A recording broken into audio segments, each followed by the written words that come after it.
വൈകിട്ട് ചായയുടെ കൂടെ കഴിക്കാൻ വേണ്ടിയിട്ട് അവൽ വെച്ചിട്ട് നല്ല മൊരുമൊരാന്നുള്ള അവൽ വട തയ്യാറാക്കി എടുക്കാം.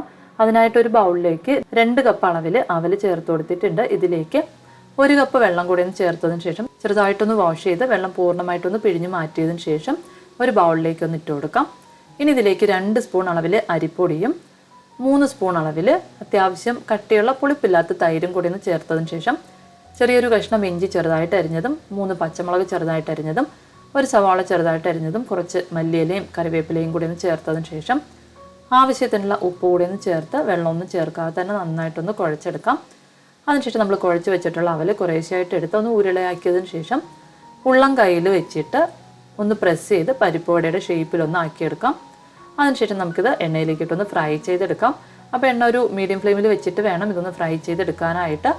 ആവശ്യത്തിനുള്ള വടയെല്ലാം തന്നെ എണ്ണയിലേക്ക് ഇട്ടതിന് ശേഷം തിരിച്ചും മറിച്ചും ഇട്ട് 2 സൈഡും നല്ലൊരു ഗോൾഡൻ ബ്രൗൺ കളറായി വരുന്നവരേക്കും ഒന്ന് ഫ്രൈ ചെയ്തെടുക്കാം. അതിനുശേഷം എണ്ണയിൽ നിന്ന് കോരി മാറ്റാവുന്നതാണ്. അപ്പോൾ വീഡിയോ ഇഷ്ടപ്പെടുകയാണെങ്കിൽ ലൈക്കും സബ്സ്ക്രൈബും ചെയ്തേക്കണേ.